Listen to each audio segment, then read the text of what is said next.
अग्निदेव को वंदन होना चाहिए। तो अग्निदेव दिए के द्वारा 5 चमत्कार होते हैं, 5 प्रभाव।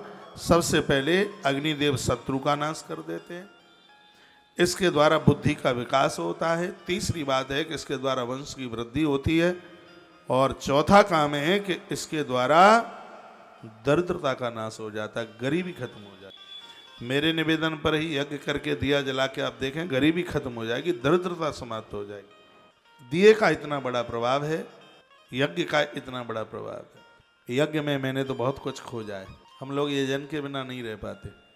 धमनियों में पहले के ऋषियों को देखिए, एक लंबी आयु जीते थे, वह अग्निहोत्रीय थे। ऐसे ब्राह्मण बड़ी मुश्किल से मिलते हैं जो अग्निहोत्रीय हों, नित्य यज्ञ करते हों। भगवान परशुराम नित्य यज्ञ करते थे, गुरुदेव वशिष्ठ रोजाना यज्ञ करते थे, महात्मा अत्रि नित्य यज्ञ करने वाले थे, महात्मा जमदग्नि भृगुजी महाराज तो अग्नि को उतार के ही लाए थे। जैसे विश्वामित्र जी गायत्री माता को उतार के लेके आए, भगीरथ जी गंगा को लेके आए, उसी प्रकार से भृगुजी महाराज अग्निदेव को उतार के ले आए। ये वह ऋषि थे जो याज्ञिक कर्म के बिना नहीं रहते थे। नित्य यजन करना। और कभी कभी तो हमें ऐसा लगता है कि भले ही कलयुग चल रहा है, हम जिंदगी सतयुग की जी रहे हैं, उस युग की जी रहे हैं जिस युग में अनादि काल में ये वेद प्रकट हुए थे, जिन्होंने ये परंपराएं बनाई थी जिंदगी जीने की। एक बार मेरे निवेदन पर ये सब आप करके देखिए, मन मयूर नाचने लगेगा, आनंद हो जाएगा। और उस आनंद को तराजू लेकर के तौल नहीं पाओगे। इतनी खुशियां मिलेंगी, इतनी प्रसन्नता मिलेगी। याज्ञ कर्म, ऋग्वेद में यज्ञ कर्म को श्रेष्ठ कर्म कहा है। जप करने से सिर्फ स्वयं का कल्याण होता है, और अग्नि का धुआं जहां जहां तक पहुंचता है वहां पूरी समष्टि का कल्याण होता है। जहां जहां तक यज्ञ का धुआं पहुंचेगा पूरी समष्टि का कल्याण होता है। पता नहीं आनंद के लिए इतने विधान बताए गए हैं, लोग इनका आनंद क्यों नहीं ले पाते।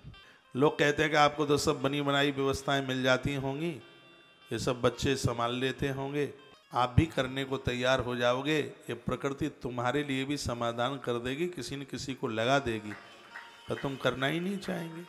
ये तो सब चीज़ें विश्वास में होती हैं, और फल की प्राप्ति तो विश्वास के बिना तो होती नहीं है। श्रद्धा बिना धर्म नहीं हुई, ये तो सब श्रद्धा की चीज़ें।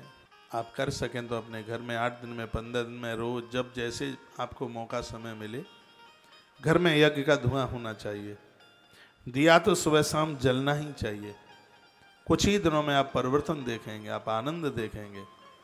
ये हमारी वैदिक ऋषि परंपरा है जो समष्टि का कल्याण करती है। इसके बिना वर्षा ही कहाँ होती है, इसके बिना पर्यावरण सुरक्षित नहीं है।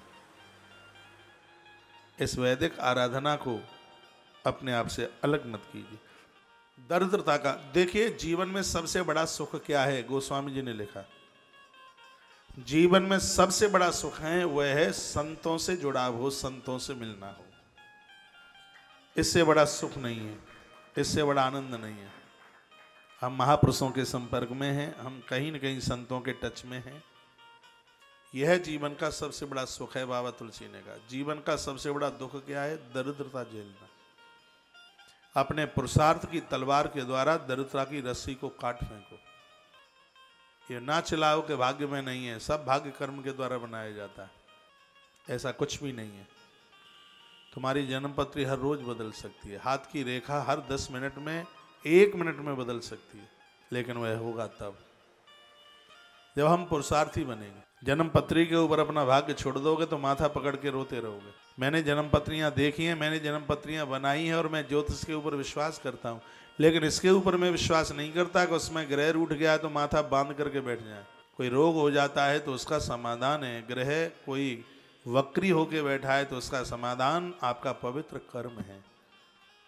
आपके पवित्र कर्मों के द्वारा, पवित्र कार्यों के द्वारा जन्मपत्री की प्रतिकूलता अनुकूलता में बदल जाती है।